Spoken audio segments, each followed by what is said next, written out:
Hi, everyone. Thank you for tuning in tonight at Barely Conscious and Streaming. I'm here with Clarene, Mitchell, and Donnie Bryant. This is our final episode, and I'm really excited to be sharing this platform, this stage, virtual stage with, two, for me, the most like inspiring people I follow on LinkedIn. Oh, And they had no idea I was going to say that, but no. they didn't pay me to say that. Um, but I actually learned about Clarene last year when I was like part of a program. She came in and facilitated a LinkedIn communication and presence and branding and platforming course. And I loved her. And I was like, oh, I gotta follow this lady and learn some things. And then Donnie got on my radar earlier this year, and he's always just, posting some goodies. But and so what I will say is make sure you follow these two awesome people. Tonight's topic is communicating you, and I'm gonna let them briefly introduce themselves, tell you what they're up to, and then we'll just get into the conversation. Ladies first. Hello. Thank you, Donnie. A gentleman. I love it. So, hello, everyone. I am Clarene Mitchell. I change the trajectory of lives and businesses, one LinkedIn profile at a time. As was stated, in the paths that crossed with me doing a LinkedIn training and how that led to me even being here and being a guest today.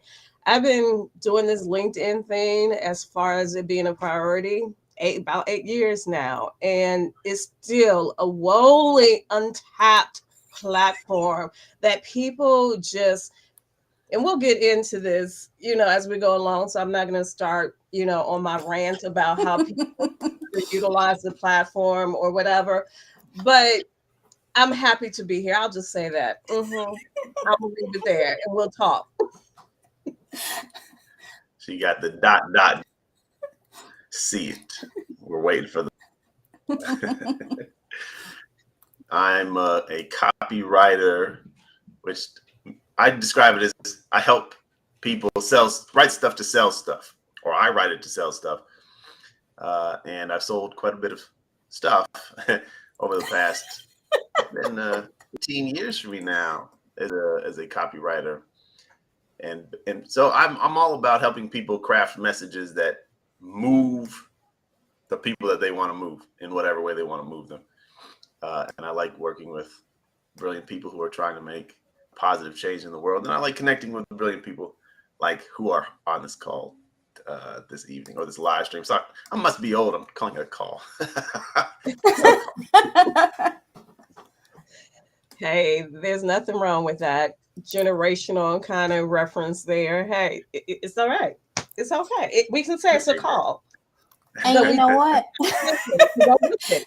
And you know what? It is a call. It's a call to the people Mm, to get it right, to mhm, start look, communicating, mhm. and really figuring out how we're going to do it, right? I think we there's so much noise everywhere, right? And everybody is a guru these days. you know like everybody's an expert, everybody's celebrity So status, they say. So they say. everybody's 10xing everything and scaling Mm, everything. And so who do you talk to, right? And so it's easy, I think, to kind of like gravitate to these people that are heavily marketed, right? But sometimes you kind of have to like take a step back and think, okay. And I'm glad Donnie described what he does in the way that he described it, because in a way we're always selling something, right? Yep. When I used to teach, I would tell my students, every time you open your mouth, you're making an argument, right. you know and so kind of combining both of these things, it's like you're making an argument as to why people should buy in to whatever it is you're selling, right? Whether it's your products, your services, your personality, you know, and kind of run the gambit of what that means, right? And so the first kind of question I really want us to zero in on is this idea of like personal brand, right? Like how do you develop that, you know?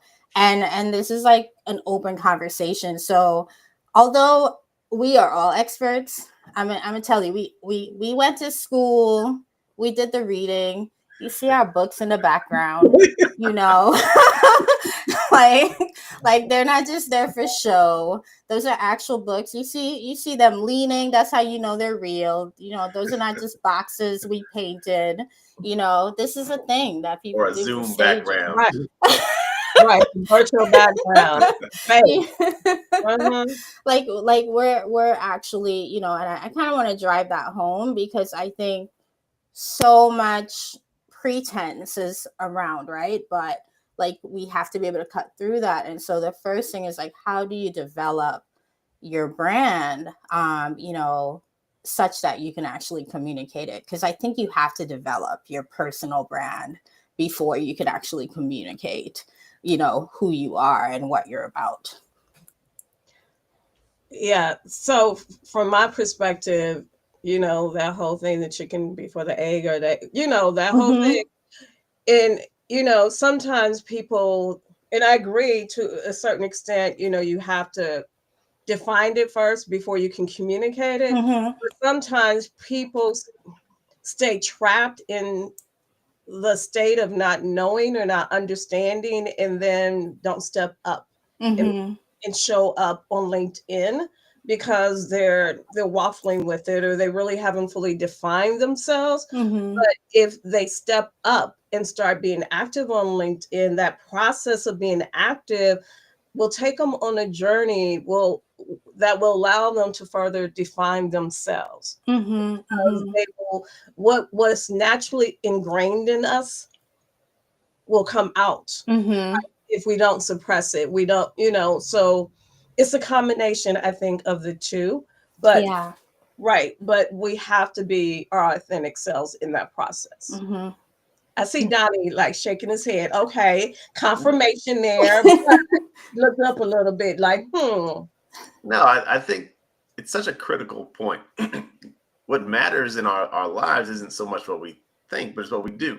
Mm-hmm. So if you spend all day we do have to define, as you said, how we want to position ourselves and who we want to be. But you had to walk that out. And Mm-hmm. as you walk, you discover yourself more. You yeah. discover Hmm. where you meet the people you want to touch and help, Yeah. and how that whole dynamic takes place will shift. So our personal It brand is not evolves. like Yeah. written in stone. We're developing it as we go. There's foundational parts. Our values and our philosophies probably don't change a ton, but then the specific way that you work those things out or apply those will change over time. In seasons of our lives and different platforms we're on, we may have different, express different parts of that, but the core of who we are, it stays the same. Yeah, no, I think that's right. And I love the idea of like the process, right?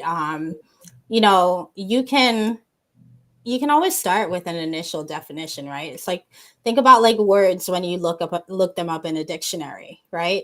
So many of them have multiple meanings, Right. right?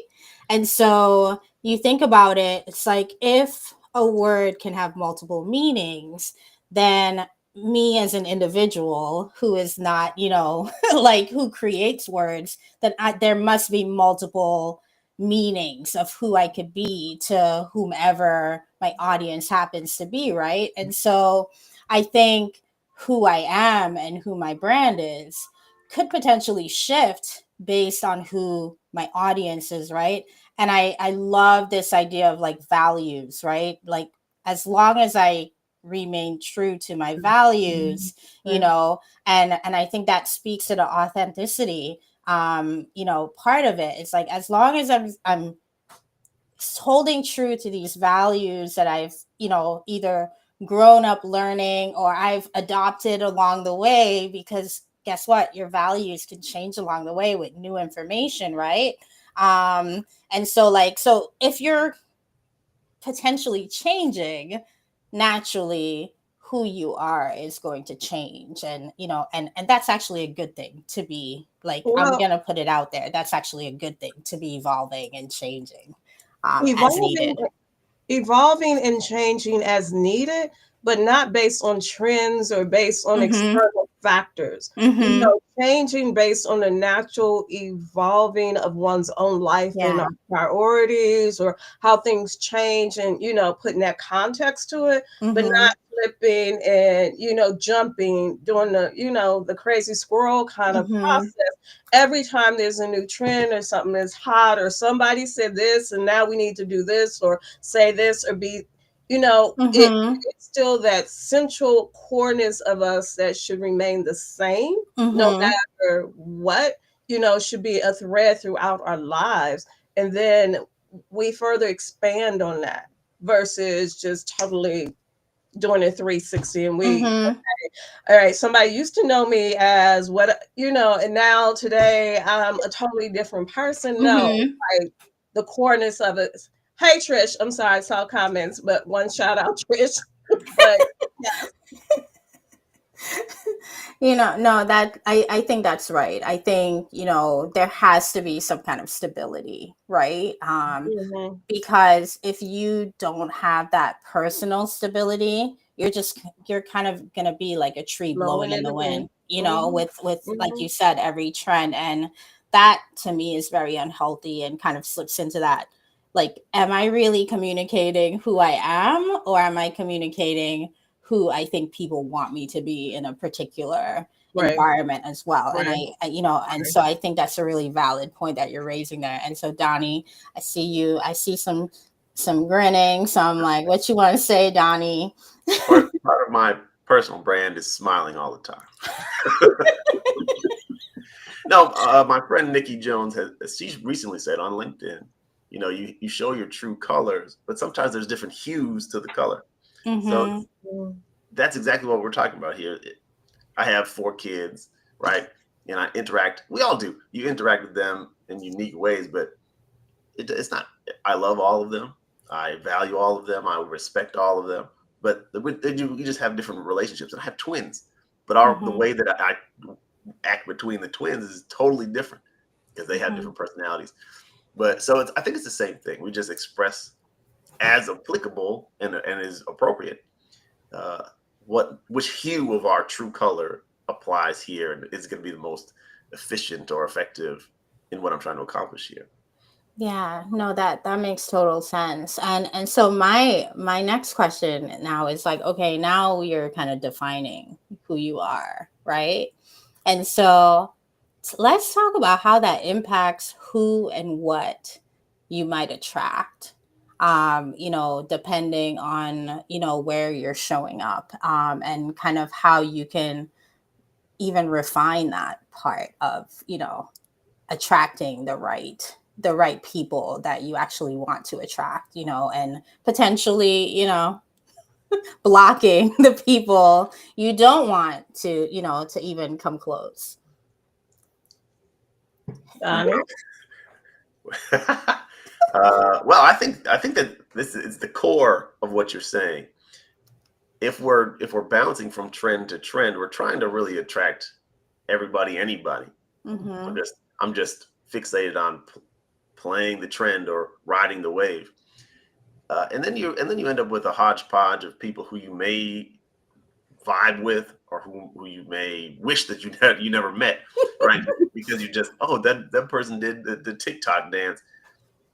But what we want to do is be true to who we are, Mm-hmm. as Clarene said, and then our our messages, our presentation, the things that we even like, the topics we discuss. Some people will not like that, Mm-hmm. right? Some people will stay far away from it, or they'll come and try and put terrible comments on your posts, right? Which is good for you. Why do we got to talk about this all the time? Yeah, well, it's great for you. But the best brands that you can think of, my son, I almost disowned him just now before getting on this call. He said Coke is better than Pepsi. How dare you in my house? Right. But so there's Coke people, there's Pepsi people. And if you talk about Coke, that's not a serious thing. Obviously, it's a joke, but I mean, No, it is actually very Coke is serious, inferior. and It's Coca-Cola inferior is better than Pepsi. What? I just want to let you know I'm in that camp. I'm not getting in that. I just want to That's communicate true. very clearly that I'm in that camp. Duly noted. Like, how come Donnie doesn't comment on my posts anymore? I don't understand. But you see what I'm saying? So, like, did you attract the Pepsi people or you attract the Coke people? Yeah. And that's just a tiny illustration of when you talk about the things that matter to you, you create attraction and you create repulsion at the same time. And that's what you want. That's really what you want. The best brands on earth, they have opposition, in some form, even if it's something as kind of superficial as Coke versus Pepsi. But that's a thing. Yeah. We have our entrenched positions on that. We probably won't stop being friends over it, probably. But it's a thing. It's a risky thing. So I don't drink either Coke or Pepsi. I don't do soda. So I'm not going to get into that, but I'm going to segue or take a gem from that and talk about how even, on LinkedIn, the vulnerability conversation, right? And how vulnerable can we be or real can we be on LinkedIn, or should we be all stuffy and rigid and stiff and very all about, business, and that's it, like we're robots. And to the conversation or your point, Donnie, about attracting who are for us and repelling those who are not for us. And for me, and those who follow me know, I'm like, I put it all out there. People know me as a person, in addition to me as Clarene, the business owner, Clarene, the entrepreneur, Clarene, the professional, and all of that, because that vulnerability feeds into who I am in the professional settings as well. And so, yeah, I get the haters, so to speak. And I love it when my true people, they come at the haters. I don't even have to do anything. I just sit there and watch. Like, yeah, get them. Like, because like the Clarene hive jumps in. Like, they got my back, right? So, or they just sit and people see them for their, I was going to say a word, but I'm not going to say that. But people see them and their character versus me and mine, and who I am and what I represent and what I'm about, right? And so when I make a post and it offends certain people, I'm good with that, because it's not meant for them. Yeah. And those that it's meant for, it's going to resonate with them, and they're going to respond. And I think if anyone go through my activity section and see the engagement with my content, they will see that it works, the vulnerability part. And so the others, the haters, the other people, yeah, it doesn't matter. You can't get a Clarene hive without the vulnerability piece. You can't get them counter striking against the haters unless you create the emotional resonance that comes with sharing who you are as a person. Nothing that you can get from an encyclopedia, Wikipedia, or Chat GPT will do it for you, right? It has to be my life experience, and then somebody knows that it came from your life experience. It didn't come from the cloud or some algorithmic computation that figures this is a cool thing to say. It's, I know that you're a human. I know your experience, and it resonates with me whether I've had that experience or not. But I feel that in who I am. Right. And so, just psychologically and emotionally, that's my kind of person. That's my person. And I'm gonna rock with you. And those who hate you, I'm not standing for, because now you're like attacking my person. Right. The nerve, like the audacity. How can that be? Right? Like, we're not gonna let that slide. They don't last on LinkedIn. Those kind of people, they don't last. They don't build traction. They don't build momentum or community, because that's not the true spirit or essence of the platform. No, I think that's right. And what you said about like how you build community is through this connection that we create. with the vulnerability, right? With those authentic stories of just kind of living, you know? And so it doesn't always have to be all business, you know? In fact, I will say I've gotten more business from my non-business posts, Right. Right. you know? Because it builds that rapport. Yeah, It builds because that people rapport, can the see connection. you as Mm-hmm. like a real person, you know, not just Mm-hmm. somebody who's trying to So, sell them something, right. right? But I kind of want to like talk about those times when you don't communicate certain things for the same reasons that you know.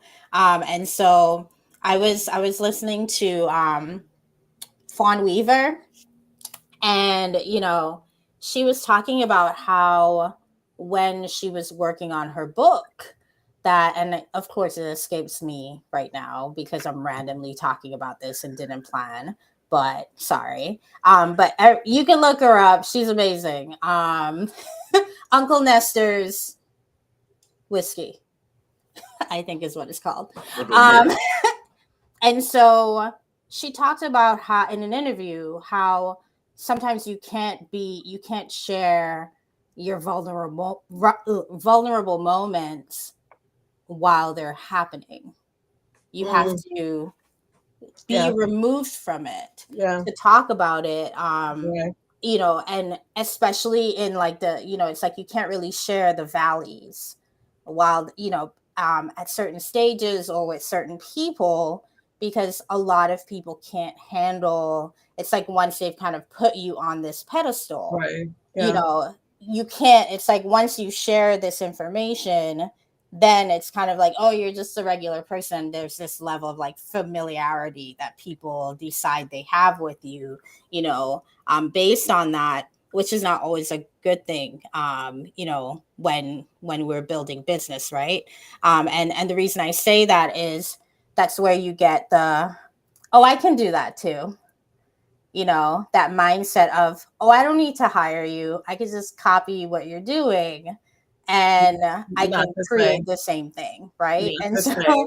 you know, to kind of like put it out there. Mhm. Right. And so, how do both of you manage that aspect of communicating, whether in person or in, you know, on a social media platform? And So how do you decide? I'm very much, even with as much content as I produce, I'm very organic with my content. Hmm. It feels like I had a random idea today, made a post, and that's how generally my posts are. Hmm. There's sometimes I may sit on some because it's just I'm not ready to share. And Hmm. for example, and I believe you saw this post, first of the year, I made a post that kind of rocked people's perception of me. Um, because very much as you were saying, when people have us up here, they can't even understand that, oh, she was going through this, that, all of, Hmm. Hmm. right. And so it's the after the process or, on the other side of it to share. And Yeah. I had to be ready to share Mhm, because I mhm. knew what the reactions were going to be. But the reactions weren't in a negative way. They were in a way where phenomenally so everyone was there to support, Mhm, mhm. and to applaud and to empower and celebrate me and still have been. Yeah. But it's on a case by case basis, I guess I would say. Um, you just got to know what feels right and the Mhm, timing of it versus it being forced. Because if you're forcing it, it's not the time. It mhm. hope wait until the time is right. Um, yeah, and the alignment is there with it. But yeah, That's really good. I have always been a private person. So for me, the it's more about, it's not like which of these many things do I share. It's like, what can I reveal? Well, I had to pick something to reveal because I can't Mhm. constantly just be talking about, here's 10 things you could do with, like, nobody really, they don't really want to keep reading that. So Right. let me put my personality. I mean, my personality in my writing is there, but like, what about me specifically am I going to share? It has developed over time, and this goes back to the personal branding thing. And I don't think I decided in advance, but my life just infused everything that I do. Mm-hmm. Everyone knows that I'm a husband and a mother, and like, those are the characteristics of who I am. Like, I almost think it's in a secondary way to to my family, which is interesting. But at the same time, like, I don't talk about my family all the time. I mention them often enough. Anyway, so then, like, how to insert my personality or my personal adventures or whatever into my content, and it really comes down to the two things. It has to be, for me, I feel like part of who I have decided to be is I'm a guide. So I'm not going to tell you something until I can see my way most of the way through it. Like, it doesn't make sense for me to say I'm lost and you're lost Mm-hmm. too, and what are we going to do, right? So I don't comment on a lot of things that are happening right now unless I really understand it. So if I said Mm-hmm. these clowns in Washington are doing such and such, I might say something about that, but uh, a lot of times it's going to be, I'll be a little bit delayed on it because I want to be able to give a perspective that includes wisdom Mm-hmm. and actionable wisdom. So in my own life, it's the same thing. Here's an experience that I've had, and it could be recent, or it could be that I'm in it right now, but I've been here before. I can see my way out, or here's my plan. Mm-hmm. So part of the you decide what to conceal and what to reveal. I had to go and find things to reveal, or there are things that naturally illustrate a lesson that I'm trying to uh, share, an insight that I'm trying to share, which happens all the time because I've lived a wild and crazy life. Sure. Well, drinking all the Pepsi that you can handle. Uh, there's kind of a mixture of those things, but I like to just have something that illustrates a point. So I love telling stories, and I feel like those are the things that people have responded to best over time. Yeah.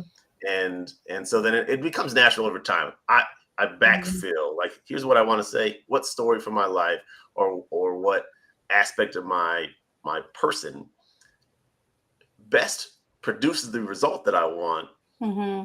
in this context. And so for me, it's almost backwards. I think, a lot of people, my brother got divorced on Facebook, like, it happened live stream. Oh, wow. like I hate you. I hate you too. You ugly. You ugly too. Give me We my don't need toaster. to see all of I that. paid for the toaster. Yeah, like that may be keeping it too real. Like, Yeah. keeping it real is Yeah. one thing, but keeping it too real is another. Yeah. Like, in the heat of all of that, Yeah. Like, You dial want it it. back to 90%, we don't like, need 100%. So everyone kind of has their level of how much they feel like sharing, and I'm on the opposite end. Like, I Mm-hmm. would very rarely. I mean, my natural default setting would be rarely say anything, but I've learned over time that you really need to share those things to make that connection. And so now it just, in my the way that I do it is which of my experiences or whatever fits into the context of what I'm trying to say right now. Or if I have something cool happen, then I can share that as well. But I'm like way behind because I need that buffer period to add wisdom in. Mm-hmm. No, I mean, I think that makes sense. Personally, I have like 20 stories that, like, no one has heard the full story for any of those stories.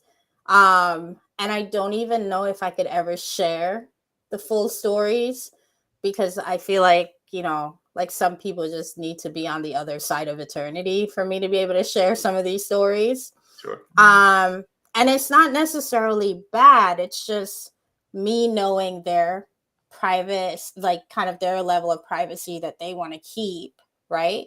And then myself having my own level of privacy, which is why, like, these are like the 20 stories I decided we're going to share bits of these, rework them, rework them. And that's kind of, and to me, it's like these 20 stories, they've happened at different stages in my life too. And so you get a full like arc of how did Aubria become, right? And that's kind of how I deal with it. And sometimes I talk about my stories as if they're other people's stories. And then I talk about other people's stories as if they're mine. And so it's like you just never, it. And I do that in a way. I think one, when I first started out, it was kind of like some of the stories were so specific, especially other people's stories, where it's like if I talked about it in, the third person, rest assured somebody on LinkedIn was going to be able to like pinpoint it. But if I talked about it from first person and tweaked slightly, 10 year just timeline. I play a lot with the timeline of things. Because one, I just don't want to deal with people harassing me who don't need to be, because I feel like just so many people they feel really entitled on these platforms, right? To just kind of come and say whatever they want. I mean, I commented on like a New York Times article earlier today where apparently a Brown student sent out emails to the faculty and staff, like the admin staff, asking them, like, oh, so I see this is your title. What is it exactly that you do? So, like, similar Doge style, emails. And so my comment was, well, I think if I'm paying like 62 grand a year for school, I should be able to ask this type of question, especially if I feel like I'm not getting the support that I need. And then some rando started to rip into me personally, but I had no idea who I was because I didn't like comment as Aubria Ralph. I commented under like a moniker that I use sometimes. And I just thought, she just got kicked out. Welcome back. You know, I guess she didn't want to hear that part. Technology. Hey, I'm out of here. Tell us how you really feel, Clarene. But there's such an entitlement, I think, of people. I feel like there's a lot of like personal attacking that happens when people end up, sharing either like a vulnerable thing or even just commenting on like current events, right? And so as business owners, what kind of advice would you give to founders who are out here, trying to engage on social media?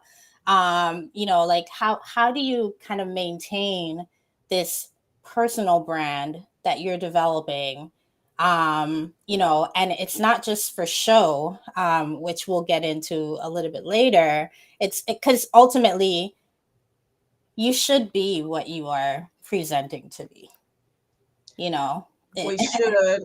Yeah, we should. And so my brand has always been, the core part of my brand has always been authenticity. And I ratcheted that up even more because of AI and how it's just taken over when it comes to content creation and all of that and engagement. But there's still a fine line with, there's certain beliefs that I have or certain things that are important to me, but because of who I am as a business owner and otherwise, I don't engage in certain conversations on LinkedIn or other platforms as well.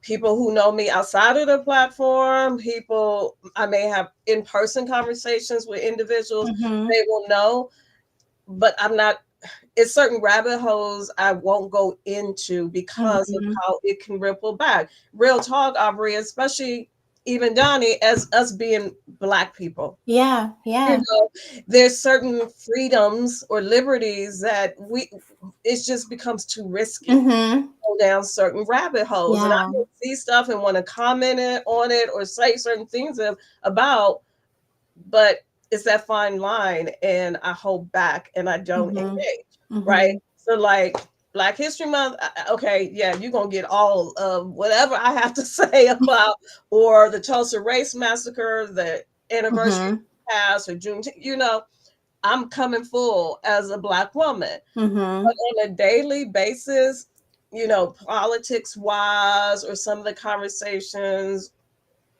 yeah, it becomes a slippery slope for us, especially as Black founders, to Mm-hmm. engage in those kind of conversations, because the ripple effect, it could be too costly for us. Mm-hmm. For us. Yeah. Yeah, you have to pick your battles. Like, Mm-hmm. what am I trying to accomplish here? And Yeah. expressing your personal opinions on things that are not hills worth dying over. You got to think twice about that. Mm-hmm. Sometimes you be willing to go, right? Something happens, you say, you know what, I have to speak on this. Yeah. But a lot of times, like, I'm not here running for political office, right? So I remember writing an email once, and it was the subject line was, I promised not to talk about Donald Trump, right? And because I wanted to get the attention, and I really didn't talk about Donald Trump that much, Yeah. but I'm staying. People who know me know how I feel, and you could probably guess how Mm-hmm. I feel. uh, but it's not even a conversation worth having. It's a waste of energy and time for me because, again, I'm not having political conversations or trying to do anything in that area. So it just makes sense for me to steer, as Clarene said, steer away from them. Mm-hmm. There's other things to talk about, and I'm going to spend my time. We got to redeem the time. I'm going to spend my time on things that are worth my time to Mm-hmm. do and will accomplish the goal that I have set for the time that I'm spending. So I think there's the idea of picking the battles, and you can do this ahead of time. Yeah. It's ideal to do that. Mm-hmm. I think, Clarence, you said that. I know. Rabbit hole one, not doing it. I got a handful of them. But also in the moment, like anything that comes up, breathe before you hit publish. Don't even breathe. Walk away. Yeah. Breathe in. Breathe Mm-hmm. in. Do a woosah before you hit that post Mm-hmm. button, because unless we're like, our business is all about the politics and everything, Mm-hmm. again, it's a slippery slope. It Yeah. can be. Yeah, and it could be for positive things or negative things, because you might get ahead of.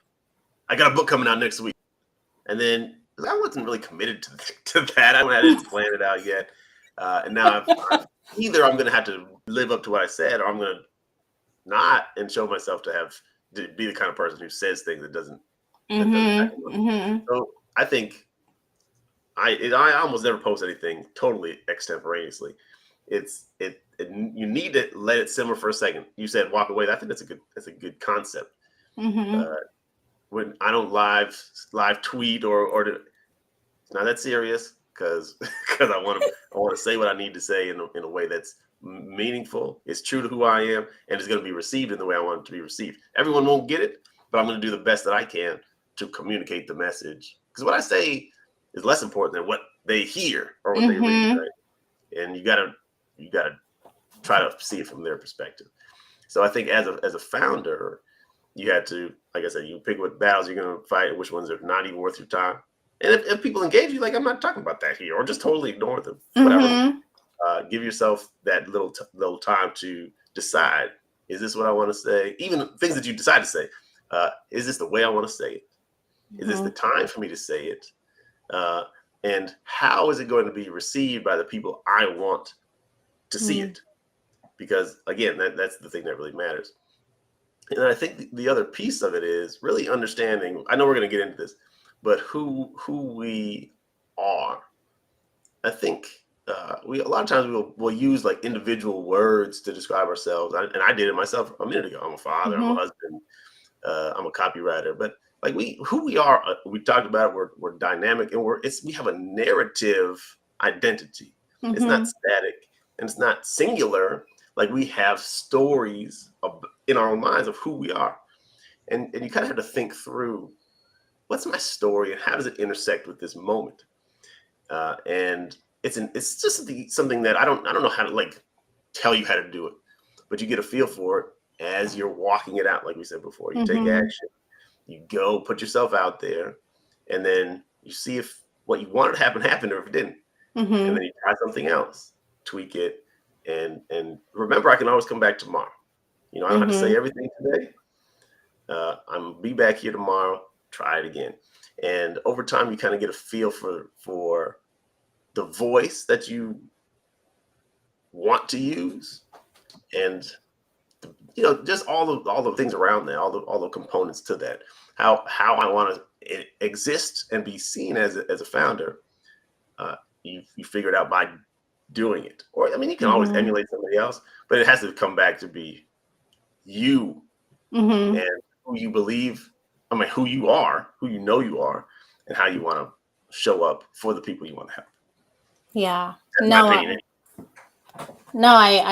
I agree. I agree with that. And so what I'm hearing from both of you is you just have to be intentional, and you have to plan ahead of time, like what you're going to say, what you're going to not say, what you're going to talk about, what you're not going to talk about. And I like the idea of doing it in advance. That's something my older sister like would always tell me, like, oh, she knows in advance what she's going to do. Like because, and we have similar personalities, and that like, we'll just sit down and think about scenarios. Okay. Like, what would I do in that scenario? And then once the scenario hits, it's like, I always have I'm a diplomatic, engaged human being version of myself. And I kind of do like the best case scenario version of a conversation that I'm supposed to have, or the crash out version of myself, and so kind of like depending, and this is something I actually talked with my mom about earlier this week. It's like, if I have a disagreement with someone and I've decided in advance that I want to maintain relationship with that person, I'm coming as the diplomat who wants to listen, who wants to be engaged, who wants to re-engage if there has been some disconnect, right? But if I've kind of decided, you know what, I want to talk to you no more.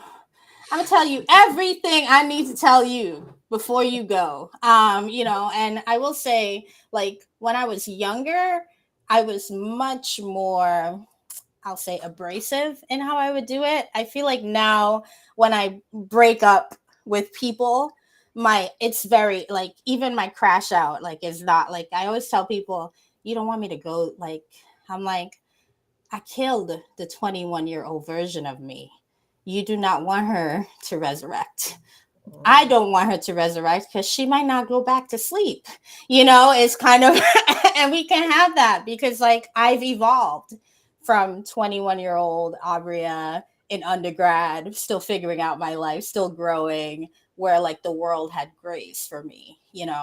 19 years later, people are not going to have as much grace because they're like, honey, you're old enough. Like, you know better. Like, you had enough work, life, school to be doing better at this stage in the game, right? And so I think, one, like, I'm hearing there has to be like this self-awareness of where you are, kind of in any season of your life, but two, where you're trying to go ultimately, short term, long term, and making the right turns and twists that you need to kind of get to where you need to go, and still maintaining your authentic self. And I think that's really important to say, because so many people think being authentic means becoming almost like a fire hose, where you're constantly just, Whatever. you got to Yep. engage everything, be about everything. No. And just, and to me, like that, like going back to what Clarene said, as Black founders, that's not sustainable if you want to keep maintaining your business. Because like, let's be honest, like we live in a world that doesn't have as much grace for us as they might have others, right? And so we Right. just have to be real about that as well. And so, my kind of like final question for both of you is is in like the background, because we've been talking about kind of the public face, right? Like how we're engaging people where other people can see us, whether it's in person or on LinkedIn or some other social media platform. But what about like email correspondence? you know this is something that I personally, like, I feel like I mastered email correspondence while I was a professor, because I had to talk to students. I had like something like, between 80 and 120 students each semester. And I remember having to like have these like personal, sometimes very personal conversations that I didn't necessarily want to have with my students, but they were just willing to share that with me. And now, like, I had a responsibility in my role as a professor in engaging students. And so, one of the ways that I mastered it was to say as little as possible in writing, Yeah. and almost always trying to either get people on the phone or get them in person or try to get them in person, because so much could get lost, right, in written communication, right? And especially when you don't really know people, you don't know their idiosyncrasies, so it's really easy to kind of misunderstand and misinterpret, right? But I think, like, I had a few experiences earlier this year with people who hold themselves out as being business people, right? Who crashed out via email directed to me. And I'm gonna say publicly here what I said to them when they did it, because I don't fight with people, especially in writing, because I'm like, I have a younger sister. That girl, she screenshots everything. So I understand, just from having a younger sibling, people screenshot things, you Right. know? And we've seen people leak stuff so many times, just, since the internet became that famous, right? Where now people just leaking stuff. They're like, oh, that's not confidential anymore. Here you go. Right. And so actually had like two really young, like fairly new, like started their businesses within the last like 6 to 12 months, crash out. Because I said, not right now. I didn't like actually say no. I said, you know what? This is actually more than what you had initially asked of me. And I don't think I actually have the capacity to do what you're asking of me right now, but I may have time in the fall. So let me know. You can, like, I understand if like that puts me at the bottom of the list now. But keep me on your waiting list. And if you still need me, reach out and like maybe I'll have time, right? And like I thought I was being really professional when I said that. I was so proud of myself, because normally it's just no, but because they were so new to business, I was like, okay, like, don't be a jerk, like you can actually like be a human being here. And they both crashed, like, and it was like 24 hours apart it happened, where they both crashed out. um like, way too many emails. Like I ended up getting something like 6 emails from one of them trying to like get me to respond, basically. And until I basically, and so both of them got the same message, because now I was like, oh, this is a good message to send to people. And I was like, thank you so much for this content. I've been wanting to talk about communication, and now I'm going to use all of what you've given to me Case studies. to help me explain what could possibly go wrong with your brand if you don't learn to self-regulate, right? Um, One of them went away completely. The other one took to my LinkedIn, so I had to block them. And I thought that I blocked them quickly enough, but somebody actually referenced what they had written. So somebody had seen it, and I think they were probably the only person. Like I didn't get to it fast enough. You know, and so like I kind of want to talk about the behind the scenes stuff that we do when we're communicating, whether it's, with our families, friends, but also when you're engaging other business people, and how that could potentially impact you, like, and your business, even if you're not necessarily thinking of it at the time because you're thinking, oh, this is a private conversation, but Nothing's private. Nothing is private, especially when it comes to email communication. That more so than on social, all about the business. mm-hmm. The core need to know information only is what you will get in the email. That's it. Yes, very pleasant, very nice, but all about the business. Mm-hmm. And because again, you never know where that will lead to. Right. Right. Right.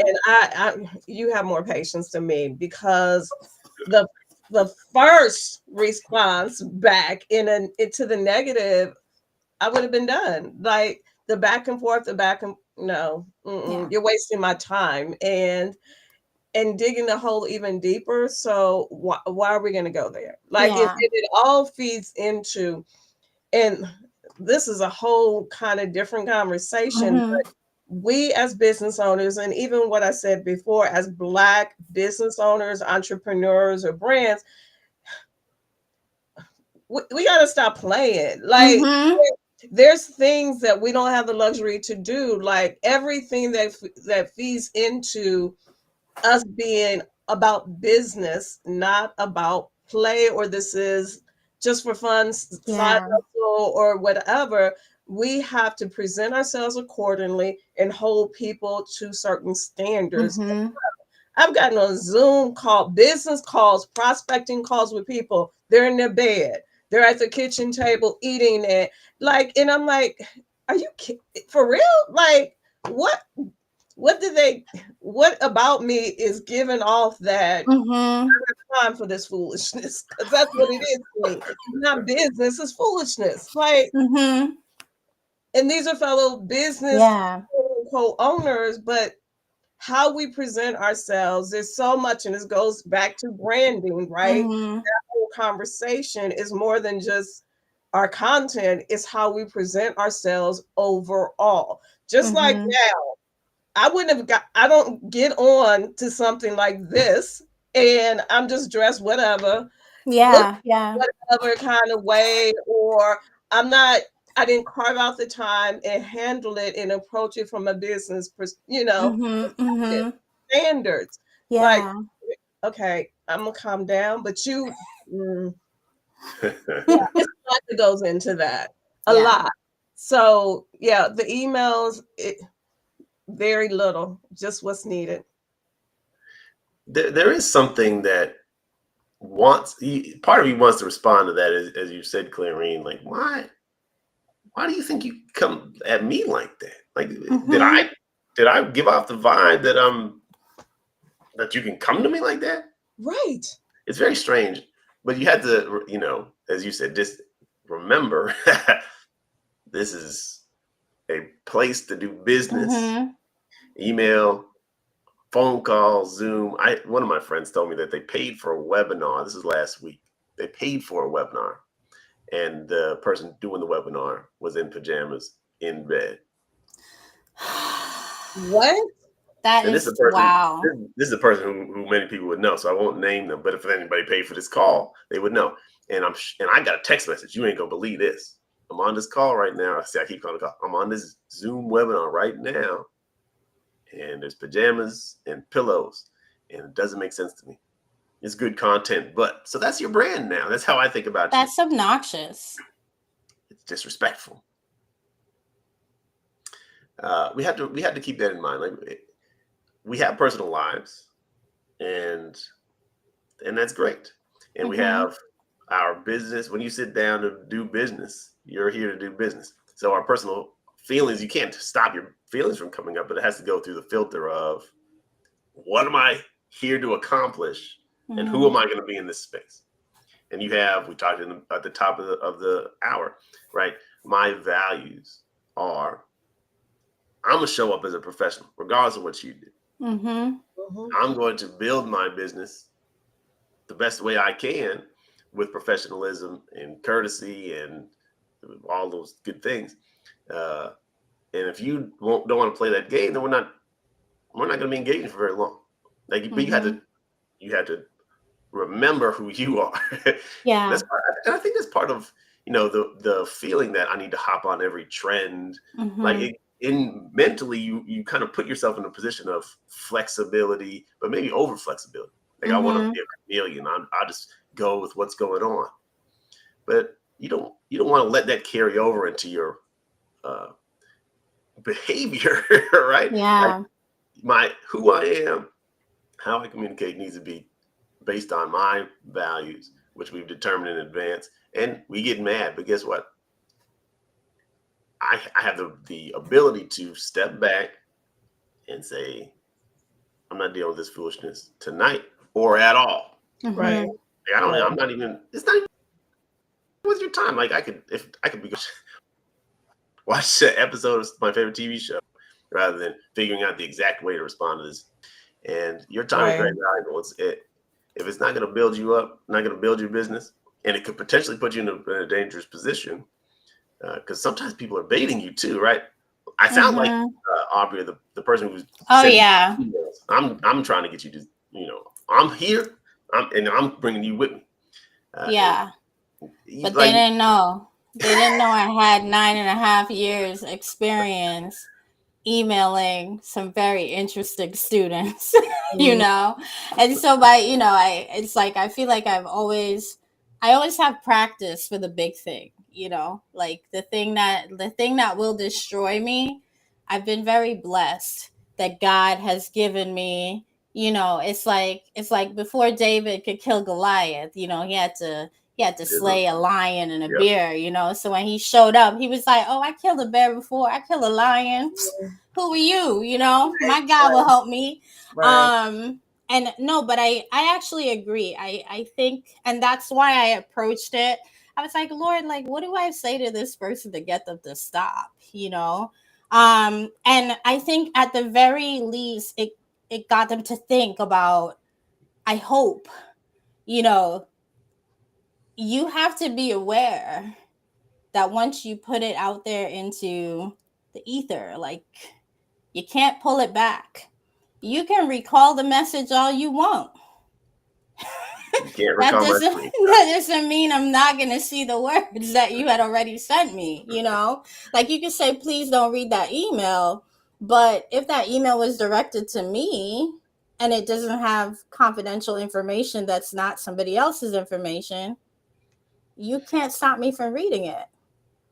In fact, you can't even stop me from reading it anyway, because it's like, it's the honor system, right? And that's why I think, I'm so glad that I raised that, because that's something I feel that, like, with emails and texts, like, people, and we've seen people's lives destroyed from text messages, from email, right? And still to this day, there just seems to be a level of freeness that I've seen, over the years, where I'm kind of like, it goes back to what you said, Clarene, like, I thought you were a business person. I thought we were doing business here. If I knew we weren't doing business, I would have scheduled a 10-minute call, maybe. If I decided what we were really going to be, like, if I want, because, sometimes you might want to get into some shenanigans, but I'm not going to give you an hour of my time for your shenanigans. I'll give you 10 minutes, like, I don't need more than 10 minutes to figure out we doing shenanigans here. Right. And the clock is ticking and I'm not getting paid. So, hey, no time for this. Donnie, can I ask you, because I'm still blown away by this guru, expert, whomever that was in his bed, but people paid to get on with him. Was he one of us? Was he from the, our tribe? Unfortunately, yes. It's always this.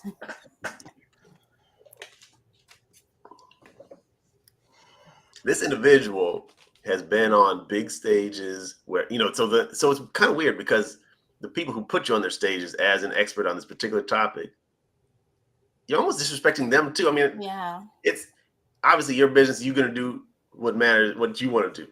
And when I got the text message, I said, this person is an intelligent, successful person. Maybe the idea is, I'm going to show you, this is my version of the beach lifestyle. See, I can be doing this whole business from my bed. But I don't think that's the vibe that was given off. Mm-hmm. Who knows how many Inappropriate. screenshots there are of that, right? This individual in the bed. And does that impact you going forward, your business, your ability to get on platforms when somebody says, I don't want to be associated with someone who takes money? It was $300. Yeah. No, That's how you show up that's here. unacceptable. No. Wow. Yeah. But maybe it'll work for him, an Maybe. anomaly, but I hope people who were on board with that had sense, like your friend who sent you the text, like, what's going on here? Mm-hmm. And don't try to emulate, Yeah, definitely don't emulate that. it's not gonna work. It's not gonna work for them too. Mm-hmm. Yeah, no, that's slippery slope. Yeah, So I think guess especially when you're, go ahead. No, you go ahead. I think especially when you're building your business too, right? And maybe this person thinks they've come to a place where they can do that, but I They've think, arrived. but I think, the Mark Cubans of the world, they still put on a t-shirt and jeans and they show up like they came to do business. And to me, like, I don't have to put on a suit to be taken seriously, but I should probably be in an office Or I as mean, I opposed can to, even or maybe at least just sitting in a chair, right. At least sitting. like I shouldn't have to, like, oh wait, they were laying down. Oh, see, in my mind, I was thinking they were sitting up in bed. No, I didn't get screenshots, but I was Yeah, told so they're if they were laying laying in there, bed, yeah, no, some that's, level of, like, slouching or incline. So yeah, it wasn't. I'm sitting in my bed. No, and this isn't COVID anymore either. You don't even have the excuse of that. This But was last no, week. even COVID wasn't an excuse to You be shouldn't have did that. inappropriately in the bed, on the sitting at your table, in the chair or on the couch, propped up in a bed. Chilling in the bed. yeah. No. Like, maybe you just woke up and said, "Oh no, I gotta do this webinar that I took people's money for. Turn on my camera and go." I don't know. I didn't ask more questions, but I laughed Yeah. for sure. And No, I think of this individual differently now. that's wild. Foolishness. That's really wild. And to me, like, we're at 8:03. And so I think, like, we can wrap up our call. I know that was so abrupt. But I know you guys, you guys got stuff to do. You don't got time to be on here until 9 o'clock with me. So I want to say thank you so much for coming and sharing your wisdom. And I want you to tell us two things, each of you, two bits of advice about communication that you want to give to individuals, whether they're business owners or just professionals, or really like anyone, to kind of define their brand and also maintain, like, kind of sustain who they are as they kind of move forward and go through their process of developing that brand. Okay, so my one thing is taking a look in the mirror and really getting a perspective and in touch with who they are, right? Mm-hmm. And the understanding of who they are and the takeaway they want others Not everyone, but their target people. Who do they want their target people to know them as? Mm-hmm. Know what the takeaway, because this whole conversation about personal branding is the reputation, what Yeah. people say about us when we're not in the room, what they're thinking about us, right? We Mm-hmm. have to own that. We Yeah. have to be intentional with that. And it starts with sometimes taking a look in the mirror and really coming to grips with who we are, and then taking ownership of that. And as the slogan of my business is, shine online.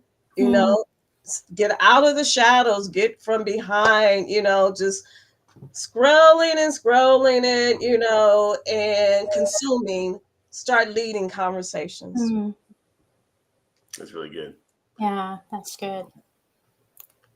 I think I'll limit it to two. You have 35 steps. Well, Aubria, Subscribe to his newsletter for the 35 steps on how to communicate yeah, effectively I, online. I always say way too much, but there's, you mentioned earlier, Aubria, you have 20 stories. One of the things that I do personally, and I admonish people to do is collect your signature stories. It doesn't have to be 10. It could be 3 or Mm-hmm. 2 or 50. You can tell as many stories as you want, but you should have that core bank of stories that really do demonstrate who you are. They Mm-hmm. show they don't just say, hey, I believe in fairness, but it shows it. Like, Mm-hmm. here's what happened when I was in this situation, and you tell that story, but don't just tell it. Figure out how to make that story really sharp, really tight.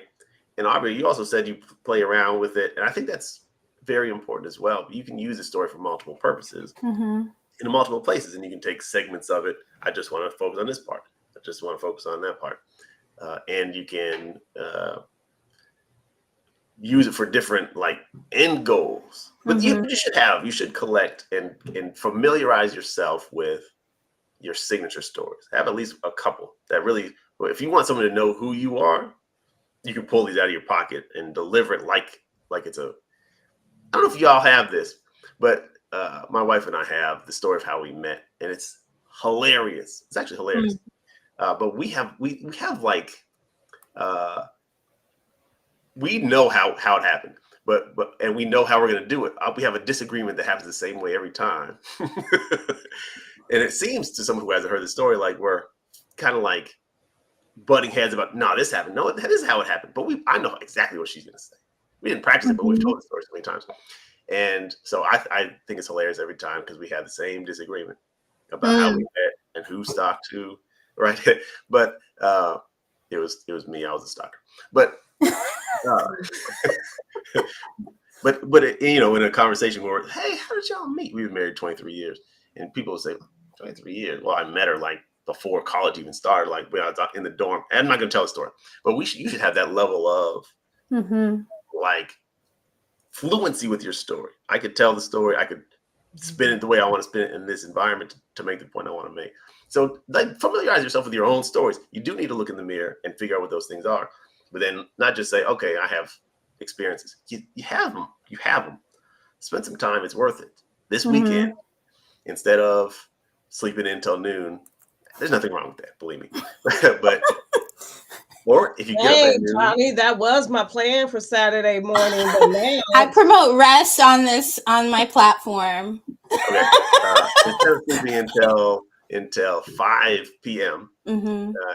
get up at 4 p.m. and say what are some of the key moments in my life or key moments in my arc, my story arc, or what are the key moments in my whatever, Mm-hmm. and you have them, and just begin to. I suggest writing with your hand and a pen, like write it. I don't know. Maybe you're better at typing, but there's something about writing with your hand that yeah, just yes, and agree. as you collect the stories and think about the different ways you can use them, you give yourself. It goes beyond what anyone else can copy. It's your Mm-hmm. life. It's your experience. It's your perspective on life, and think about those how you can use those things. That's tip number one. And then tip number two is really just strive for clarity in your communications. A lot of times we want to be clever, You can try it, and sometimes it will work. I'll tell you from painful experience, sometimes it will not. If you let your mouth get ahead of you, sometimes you're going to trip. I've done it many times. It's funny. I'm not going to tell that story either. But I feel sometimes like you're baiting us with these like All stories these you're not going to stories, like, tell. right. I'm I'm like, expecting I'm like, posts I'm like for sucked all of in, these and stories. then you're like, I'm not going to tell that story. I'm not going to tell that one. Teasers. But sometimes I trust my ability to come in my area of expertise. There's many things that I don't know, and I'll try to talk, but you'll know that I don't know. So I try not to do that. But if I have to, then I do. But in my areas of expertise, which there are very few, I believe that if I start talking, I'm going to say something that's useful. You probably feel the exact same way if I said LinkedIn analytics, go. You don't need a plan for that. Woo, See, let's talk. I wait a love minute now. LinkedIn analytics. Come on. You don't need to plan for it because you know it. And you say, you know what? I don't even have to think. If I open my mouth, it's going to be good. But there's a lot of areas where that's not the case for any of us. Yeah. And so think about, like being clear. Trying to be clever, a lot of times you get ahead of yourself. It's better to be understood than to be clever or catchy. And so I'm not saying don't be clever. I try it all the time. But I like I said, I've said some really dumb things, a few offensive things without intending. Like sometimes I mean to be offensive. But sometimes I said it, and as soon as I say it, I'm like, that was the wrong thing, the wrong thing to say.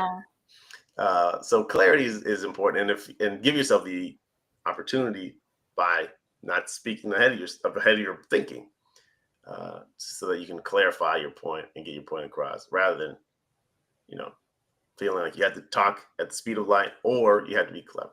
Like I said, cleverness is okay, but just be aware that a lot of times it might miss the mark. I shouldn't say a lot of times. Sometimes it will miss the mark, and you will say, "I should have just been clear with it. I didn't need to put that little spin on it," unless you practiced it ahead of time again.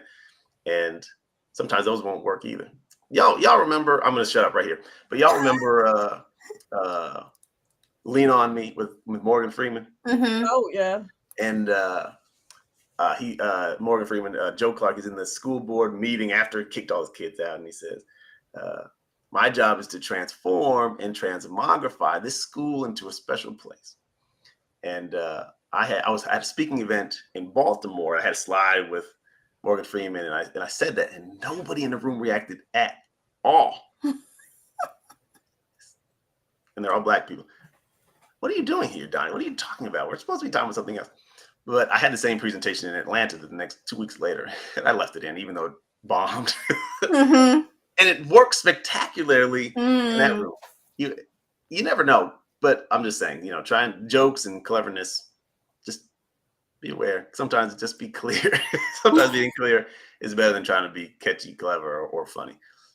So anyway, I said I was going to say 2 things. I probably said 4, but that's it. Yeah, I mean, so what I heard was from Clarene, first you have to like take the time to know who you are before you can kind of put yourself out there. And then once you're putting yourself out there, get clear about what you're saying, right?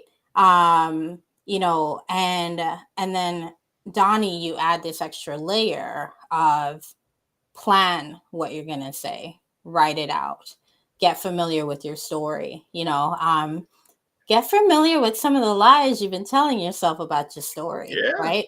Because that could be a good post too, or some new truth that you've discovered now that you've reflected on this experience you've had, right?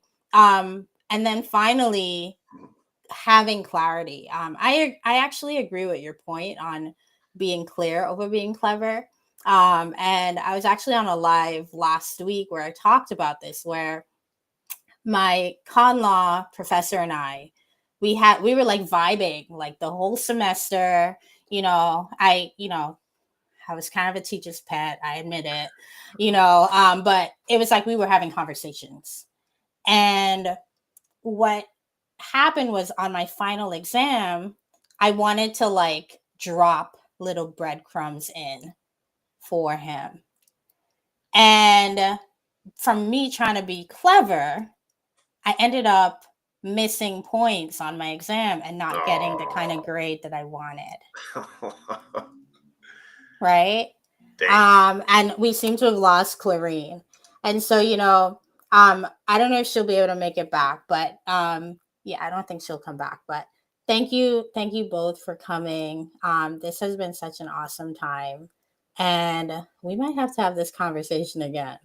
But yeah. not anytime soon. This is the final Barely Conscious and streaming for a little while. I might bring it back next spring. But what I plan on doing moving forward is having like shorter mini series. Oh, Clarene's back. Yay.